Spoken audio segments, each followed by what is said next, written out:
Kali ini adalah amal ibadah saleh. Ya. Lalu yang dinasrakan mustaqim. Ketika kita memahami makna yang dinasrakan mustaqim, tidak kebayang rokamu ini. Bakal dalam ini saya sudah mendidik anak supaya mendidik anak itu menjadi amal salehnya Allah. Saya sudah salat, mudah-mudahan salat saya menjadi amal salehnya Allah. Saya sudah membantu anak yatim, mudah-mudahan membantu anak yatim menjadi amal saleh. Saya sudah bangun dengan malam ya Allah. Bangunnya saya mudah-mudahan jadi amal saleh bagi saya. Itu yang mana dinasrakan mustaqim. Ya. Jadi karena semua amal saleh. Kenapa? Ada apa sebenarnya? Bisa saja salat kita ditolak oleh Allah. Bisa saja puasa kita ditolak oleh Allah. Puasa itu tidak ada Allah. Ya. Bahkan puasa itu puasa benar juga. Artinya puasa itu tidak memberikan bekas sedikit pun. Tidak memberikan bekas sedikit. Sembahyang tidak memberikan bekas. Kita bersedekah tidak memberikan bekas sedikit. Diurut memikir, malah pada menakau, untuk memikir, astagfirullah. Malah dibangkau, dimenakau, kekekau, kalian mati. Dengan mata ini kita baca Quran, dengan mata ini juga kita lihat maksiat. Dengan mata ini kita baca Quran, dengan mata ini juga kita menangis, dengan mata ini juga kita melihat maksiat. Dengan tangan ini kita buat macam-macam. Dengan tangan ini juga kita mengarahkan kepada Allah, meminta ampun kepada Allah Subhanahu wa Ta'ala. Karena tidak mungkin. Maka Syekh Syafi'i itu di dalam kitab beliau Al-Aqaid As-Salafiyah, apa kata beliau? Al-hijabu bainal mar'i wa rabbih adzum. Itu yang menjadi hijab antara seorang hamba dengan Allah itu dosa yang dilakukan selama ini. Maka kenapa kita butuh kepada zikir dan istighfar, istighfar. Dosa itu bisa berasal dari anggota tubuh. Dosa zahir bisa berasal dari dosa batin. Dan dosa zahir, tak tadi kau, tak jauh kau, tak demenak kau, tak kalah mati, tak dengar ribah kau, tak berjauh hantu, itu dosa nyata. Ada dosa batin, itu dosa batin yang kau dengki kau memang. Tak kamu, nyum gara-gara lu dah beres. Yang banyak kau lagi pak, yang kali ini iblis kamu iblis pak. Makanya kata Imam Al-Ghazali, sebenarnya iblis itu dia penyakitnya cuma satu. Ini kata Imam Al-Ghazali. Nanti coba lihat pembahasan tentang alasan. Penyakit dia cuma dengki saja. Cuma dari dengki itu ditimbul lagi muncul yang lain. Seperti orang tanam padi. Gara-gara tanam padi muncul penanjian dengki. Oleh padi nanti padi muncul lagi. Apabila ada kelainan di padi tetap. Ya, padinya tetap. Makanya kalau kita tanam padi pasti cuma ada. Tapi kalau tanam padi hanya di padi. Cik padi lah. Katanya pun tanam lagi itu bagi padi. Tapi kalau kita tanam padi, yang pasti ini mau nanti, pasti ini mau nanti. Kau sedang dimainkan oleh Allah. Apa kata Imam Ghazali? Kalau ini menghilangkan penyakit hati, lakukan satu hal saja. Angkatlah dengki dalam hati, maka penyakit lain itu akan ikut semuanya. Jadi menyebabkan penyakit tak boleh. Tapi dengki masih ada, penyakit lain tetap masih ada. Jadi makanya gara-gara dengki itu semua ikut. Ada seorang bapak bertanya kepada saya, "Ron, Pak itu lu dengki itu? Kayaknya penyakit nanti gimana cara dulu? Oh, lu pengaruh." Ditanya, "Bagaimana Ustaz tahu lu bekas?" Bapak benci enggak semua Pak? Mana benci lu? Jawabannya mana benci? Padahal kaya enggak beradu dia. Oh, beradu. Akhirnya dengki Pak. Kita kalau ingin tahu kita dengki pada seseorang, berdiri saja lihat orang itu. Setiap kita lihat orang hati tidak beradu, berarti ada dengki. Tapi waktu dia kalau dibilang beradu berarti Pak, yang berarti dia ada dengki. Ada dengki sama si pula. Ya. Itu hati tidak pernah berbohong, Pak. Hati tidak bisa bohong. Ya kalau dia itu nanti habis salam ini, engkau orang yang bilang beradu. Bekal kat Rasulullah dibilang. Bekal kat Nabi dibilang. Bekal kat dia. Berarti ada dengki dalam hati. Walaupun dia katakan, loh ada dengki itu kan juga kayak yang dibilang. Ya. Hati tidak pernah bohong. Ya, ini nomor satu. Nomor dua di nasratul mustaqim itu al-maslahah, kata Imam As-Sa'di. Maslahah apa? Maslahatul qalbi, kemaslahatan hati. Ini nasratul mustaqim. Ya Allah berikan petunjuk kepada aku supaya hatiku tenang ya Allah. Ya, supaya hati saya tenang. Kedua apa kita salat untuk ketenangan jiwa. Kedua apa kita salat bayar zakat ketenangan jiwa. Kedua apa kita naik haji ketenangan jiwa. Ada seorang jemaah datang ke saya. Apa kata beliau? Ustaz, belum ada dua kau haji. Tapi tak nak baru dua jiwa. Kan dua kau haji. Lagi anak itu Aneh pokoknya. Bukan negara penyakit aneh itu. Saya tidak tahu. Pengaruh haji itu tidak ada apa-apa sama saya. Dan saya berangkat sana biasa-biasa saja. Biasa-biasa saja. Ya. Maka kan salah satu rukun haji itu kan niat. Kalau niatnya baik maka hasilnya baik. Kalau niatnya tidak baik maka hasilnya juga tidak baik. Yang menyokongnya orang berangkat haji dari itu kada fikir. Itu lo ceret kebo, lo kejadah kebo, lo korma kita lo korma kita lo nyom lo ni. Jangan boleh fikir, mana boleh fikir. Jadi kau dia mana je. Ini negara pun berdawanya, dipersiapkan pun di botol plastik hotel wono karena kero. Jangan ada fikirnya. Ya ada fikir mana ini bukannya. Kalau niatnya tidak benar, maka hasilnya juga tidak benar.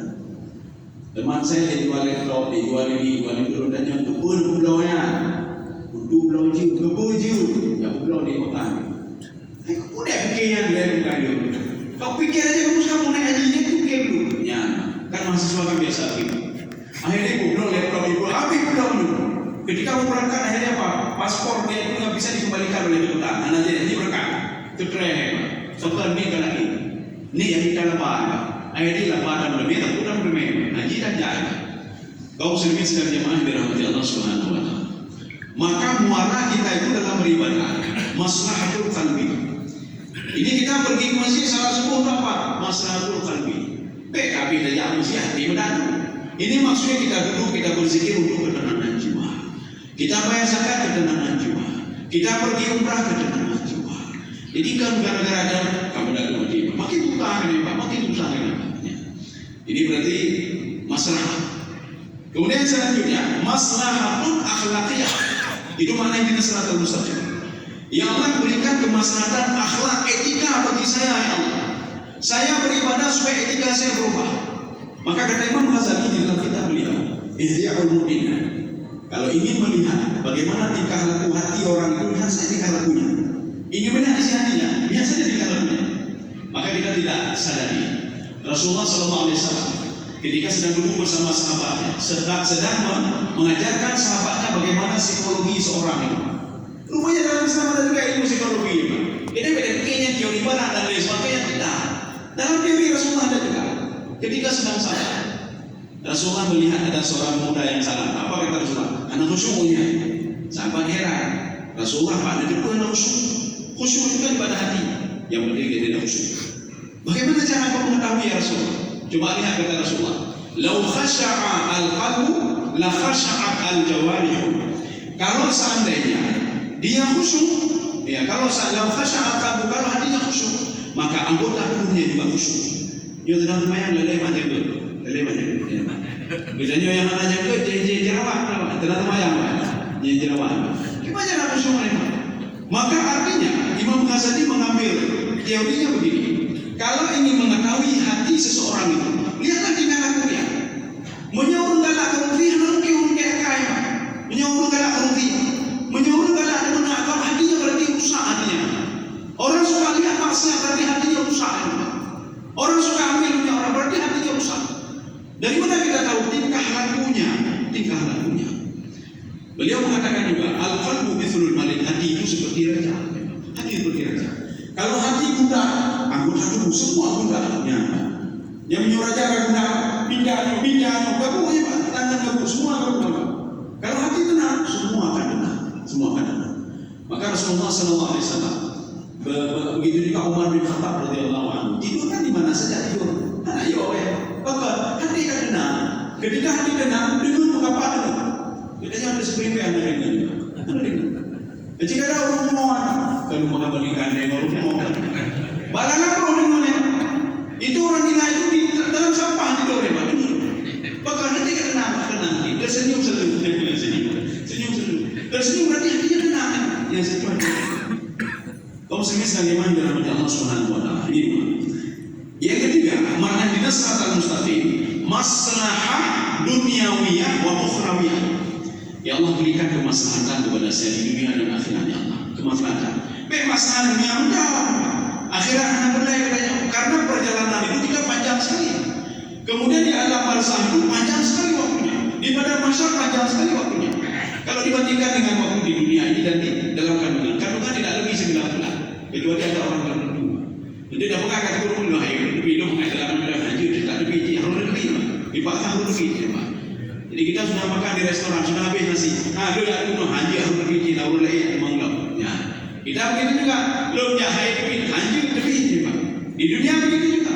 Ketika sudah sampai waktunya kaji Jino lebih dari dunia. Lebih kata Allah. Lebih. Ada orang lain yang masuk lagi ke dunia ini. Ada apa pandangan? Artinya semua ada waktunya. Ada waktu di alam barzah, ada waktu dalam kandungan, ada waktu di dunia, ada waktu di alam barzah nanti, ada waktu di badan. Kaum muslimin sedang jemaah yang dirahmati Allah Subhanahu wa taala. Maka kita minta ihdinas siratal mustaqim. Maknanya ya Allah berikan petunjuk kepada saya supaya saya itu dapat nikmat dunia, dapat nikmat akhirat. Dapat nikmat ketika dunia, dunia udah nikmat, akhirat nikmat sih. Maka bedanya ketika kita ingin nikmat di dunia, bagaimana nikmat? Ada fasilitas. Kita berdoa juga kepada Allah. Waktu itu ketika saya mati Allah berikan juga fasilitasnya. Ketika dia akan merasa berikan fasilitasnya. Jangan di dunia saja. Ya Allah di dunia berkah di dunia contohnya kabe. Oh ini nama ada 5 tahun juga kabe. Oh 5 tahun kan ada 5 tahun. Umukannya ya. Kabe umum kabe. Ya Allah menjual harta pun dia kaji harta. Waktu orang mana Pak? Jadi artinya apa? Dunia akhirat kita minta.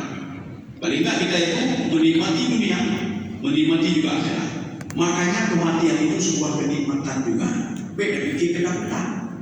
Seorang yang meninggal itu, kalau dia pahami hakikat meninggal itu sebuah kenikmatan. Sebagaimana orang menikmati kalau dia tahu hakikat sakit. Maka orang tak tahu hakikat sakit. Waktu dia sakit kan pepe. Kagak dia proyek, kagak sakit. Euro 1 miliar, 7 euro, 7 miliar, kagak dia. Dia tidak lihat hakikat sakit itu apa. Allah memberikan kafarat. Setiap dia sakit itu, kafarat dan dosa itu dihapuskan oleh Allah. Ketika dia sakit, dulu ribut sama istrinya. Coba Pak, sakit dong, ini bertiga. Sudah Pak, malah bukan sakit ini. Tapi waktu yang sakit aja, sakit apa? Belum jadi jangan. Ini bertiga. Kita ribut sama anak. Ketika kita sakit, tidak ada anak, walaupun dia durhaka tidak melihat orang tuanya. Kemudian satu komplek, benci kitanya rumah katanya, bibi bapak, bibi coba sakit orang benci, dia jauh, sebuah komplek dia, Pak Bu bakal beli, Pak Bu. Dia tidak melihat hakikat sakit. Yang dia lihat apa? Dunia saja dia lihat. Bagaimana dunia? Bilang proyek, ada nyok, ada jadi begini. Ya. Maka maknanya maslahatul mustaqim, maslahah dunyawiyah wal maslahah ukhrawiyah. Ini tafsiran yang pertama. Artinya ketika kita di padang mahsyar, Allah Subhanahu wa taala memberitahukan kepada kita bima qaddama wa akhara itu ba'il sa'id. Makna ba'il sa'id, apapun yang kita lakukan di dunia atau yang belum kita lakukan. Kamu sudah melakukan ini bagus, kamu melakukan ini bagus, tapi kamu masih berbuat maksiat. Kami melakukan ini bagus, tapi sebagian tidak kamu lakukan. Kamu harus sunat sejak hari kamu lakukan, tapi wajib tidak kamu lakukan. Ini maknanya bima qaddama wa akhara. Tafsiran pertama. Tafsiran yang kedua, kita mengambil tafsir Ibnu Abbas. Apa kata Ibnu Abbas? Nah, ini berita baik bagi kita ini. Bima qaddama wa akhara, bima qabla al-mauti wa ba'da al-mauti. Allah akan memberitahukan kepada kita ibadah sebelum mati dan setelah mati. Sebelum mati. Nah, ada sembahyang. Kalau sesuai prosedur untuk dapat pahala. Nah, tapi kita kalau sesuai dengan prosedurnya kita dapat pahala. Kita mendidik anak ada sesuai prosedur, ada dapat pahala. Ada sesuai prosedur, dapat pahala. Itu bima qaddama. Maka diberitahukan oleh Allah, ini dapat pahala, ini tidak dapat pahala. Ini sebab kamu tidak ikhlas beribadah karena aku dan Allah Subhanahu wa taala. Itu ibadah sebelum mati. Maka dalam tengah waktu misalnya 60 tahun umur kita atau 70 tahun umur kita, kita kan alhamdulillah kalau ibadah duduk yang masa-masa batu awal kalau doa ni duduk ini ibadah hukum anda kalau yang ibadah itu semua diungkapkan oleh Allah Subhanahu wa taala. Wa akhara ya, dan setelah mati. Apa ibadah setelah mati? Maka bagi orang yang merasa nyo cari hujaya, nyo meninggal dunia, ada canyo, maka buatlah juga amal ibadah setelah mati. Apa itu? Itulah hadis Rasulullah SAW mengatakan di dalam Al-Quran, ketika Ibnu Adam itu mati, idza mata Ibnu Adam, inqata'a amaluhu ila 3, kecuali 3 hal. Sedekah jariyah. Itu kalau kita menelusuri hadis itu, dalam hadis itu disebutkan sedekah jariyah itu adalah wakaf. Kita mewakafkan sesuatu. Oh malu hanya lepeh nak wakaf tu. Oh wakaf yang mana wakaf apa namanya? Meja untuk pengajian. Aduh lagi meja. Wah nak lepeh itu mahal. Ini belum saja dah. Oh mahal tak. Belum saja dah 20 ribu sini. Nah saja dah 20 ribu. Jual wakaf masa. Selama sajadah itu dipakai, maka pahala waktu kita hidup mengalir. Setelah kita meninggal dunia, itulah namanya bimakat dan wakaf. Kalau masih dipakai maka terus mengalir pada orang yang memberikan itu tadi. Jadi makanya kita berikanlah apa namanya wakaf produktif. Produktif itu apa? Yang bisa dipakai oleh orang lain. Yang beda wakafnya, yang wakaf boleh langli, pada soalnya ribu menjadi. Jadi yang apa? Ini langli, nama delu, tak boleh pakai. Ia tak dirimu memang. Maka selamanya anak berbeda boleh. Maka jadilah wakaf produktif. Paling tak kita bantu anak yatim. Tak pedang tu nanti asrama mahal nak dari kaya iji. Oh anak setengah muda. Oh anak jangan fondasi muda lain. Dia lagi gap memang. Itu juga ketika itu digunakan, maka pahala terus mengalir.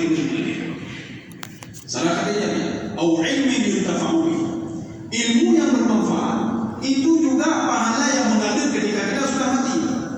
Oh malu dah mati guru dengan ibadah krono top yang baik krono top apa lebih krono itu. Ketika ingin ajari orang lain bagaimana tak? Banyak krono dol, mana belum krono.